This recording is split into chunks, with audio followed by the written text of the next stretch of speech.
Buenas tardes.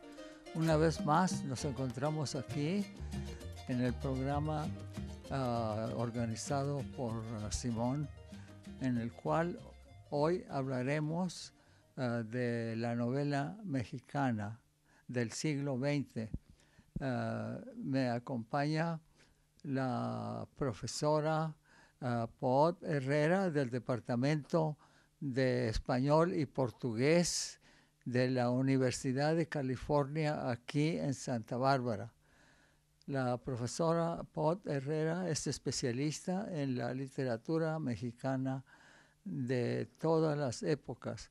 Es famosa ya por sus publicaciones sobre Sor Juana Inés de la Cruz, también sobre los cuentistas contemporáneos, sobre Juan José Arriola, y además tiene una gran cantidad de artículos tratando estudios bibliográficos y sobre la mujer en la literatura mexicana. Hoy, como dije, hablaremos solamente de un aspecto de la literatura mexicana, que es la novela del siglo XX. La novela del siglo XX es muy rica y tal vez sea la más rica de todas las épocas. Parece que ya para 1960 se habían publicado más de 250 novelas. Así que va a ser imposible hablar de todas y hablaremos solamente de las más importantes. Para mí, una de las más importantes y de las primeras se titula Santa, de Federico Gamboa. Profesor, ¿podría usted decir algunas palabras introductorias acerca de la novela en general y luego hablaremos en particular de cada una de ellas? Sí, cómo no. Sí. Pues, buenas tardes, buenos días, buenas noches, sí. Buen día.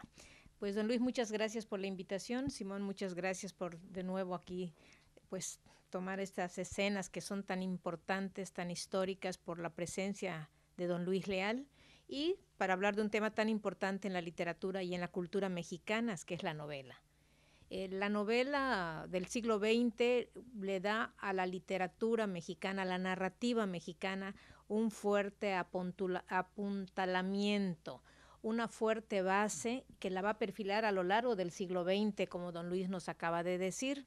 Y don Luis mencionó la novela Santa de Federico Gamboa de 1903.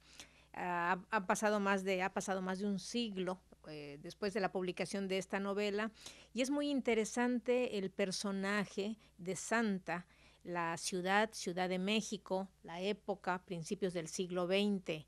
Esta novela nos da una visión de la ciudad y de un personaje que ahora se llamaría marginal, el personaje de una prostituta, que se va a convertir en una figura imaginaria en el arte mexicano. Por ejemplo, Agustín Lara, su canción es Santa, ¿sí? Santa mía. Hace pocos años hubo un coloquio en la Ciudad de México, en el Colegio de México, para celebrar los 100 años de Santa, y se llamó Santa Nuestra, como personaje muy importante que no hay antecedentes, al menos en la narrativa en México, de un personaje como Santa. Sí hay algunas coplas, por ejemplo, en el siglo XVIII, de un poeta que le escribe a un amigo 100 décimas sobre las prostitutas de México, pero es otro tono, es un tono tal vez más festivo. Santa de Federico Gamboa es un ejemplo de alguien que además va a ser castigado. En la novela se le castiga a Santa, Santa se va a enfermar, Santa se va a morir. Pero es muy importante toda la trama de Santa, porque además de recorrer el siglo, en los últimos años, como sabemos, hay una escritora mexicana, Cristina Rivera Garza, que escribe una novela que se llama Nadie me verá llorar, y su personaje se vuelve a meter al prostíbulo donde está Santa. Entonces es como una Santa muy contemporánea, pero recreada en una ficción de una escritora mexicana que en este momento es muy importante, que es Cristina Rivera Garza. Entonces vamos a hablar un poco de Santa, usted nos va a decir algo más, quién mejor que don Luis Leal, y luego seguirle los pasos pues a la novela de la Revolución, que comienza alrededor de 1915, pero que tiene sus antecedentes, como don Luis sabe mejor que nadie, tal vez más que Mariano Azuela, que es para nosotros un momento, una figura muy importante en este tipo de narrativa, y vamos a ver las repercusiones de esta llamada novela de la Revolución Mexicana. Después de Santa, ¿seguimos con Santa o nos vamos a los de abajo? Quiero decir, agregar a lo que usted ya ha dicho, y me parece que Santa es importante por varias razones. En primer lugar, introduce el naturalismo en México, y Santa es verdaderamente, no digo una imitación, sí, pero tuvo mucha influencia de una novela francesa que se llama Nana, de Zola, Émile Zola. Y es exactamente igual, es una prostituta en París, pero lo importante es que en Santa vemos no el naturalismo francés, sino una versión muy mexicana de ese naturalismo. Y a mí me parece importante la novela porque ya vemos que no es posible usar los mismos términos que se usaban en la literatura europea para clasificar y hablar de literatura mexicana. Por ejemplo, en Santa hay elementos románticos. El pianista es un ciego que se enamora de Santa. Y ese tema del amor imposible, ese romanticismo, ya le quita al naturalismo mexicano la crueldad, diría yo, que vemos en las novelas naturalistas.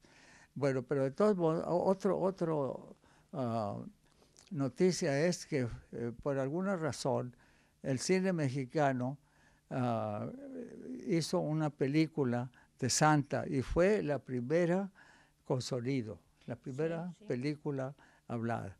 Ahora bien, de Santa a Azuela, como ya dice usted, Sara, hay una gran diferencia, porque Azuela ya introduce temas mexicanos despegados de lo europeo. Y ya en 1911, un año después de que se inicia la Revolución, en 1910, Azuela publica una novelita que se llama Andrés Pérez Maderista, que ya es la novela precursora. Pero hay otras, por supuesto, como usted ha dicho, ¿verdad? Por ejemplo, El Zarco de Altamirano, que ya parece una novela de la Revolución, que se publicó a propósito en 1901, 2 años antes de Santa. Pero es Los de Abajo, la novela que verdaderamente inicia una época, diríamos yo, mexicanista, que Altamirano había tratado de establecer ya en 1867. Así es que sería bueno hablar más en detalle de Los de Abajo, que se publicó en El Paso en noviembre de 1915.